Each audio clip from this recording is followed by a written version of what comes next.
In this clip, we're going to talk about removing the vehicle's caliper bridge. This component here, this cast iron piece, is your caliper bridge. We're going to go ahead and slide the pads out of our way just to avoid dropping them and potentially damaging the friction material.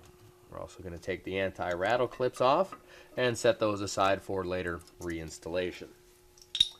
What we have here is the Brake Caliper Bridge.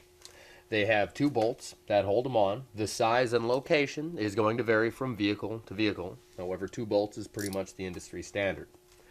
These happen to be 14 millimeters. I'm going to use my small ratchet here for close clearance and give them a pop. Depending on how long it's been since these were serviced, they may be extremely seized.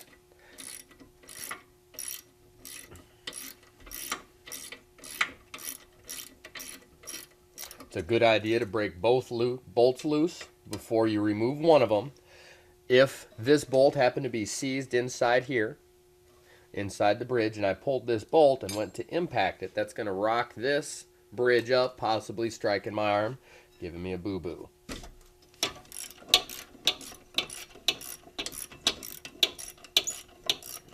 The less knuckle busting in this business, the better.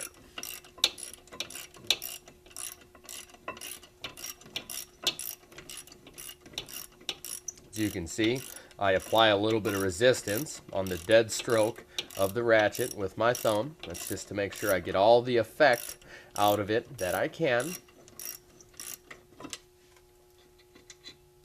You're going to set your bolt in the location with all of your other bolts. If you have a magnetic tray, it's a good idea to use that. If not, put them in your pocket or somewhere where they won't get lost. Having extra bolts is bad. Having not enough is just as bad.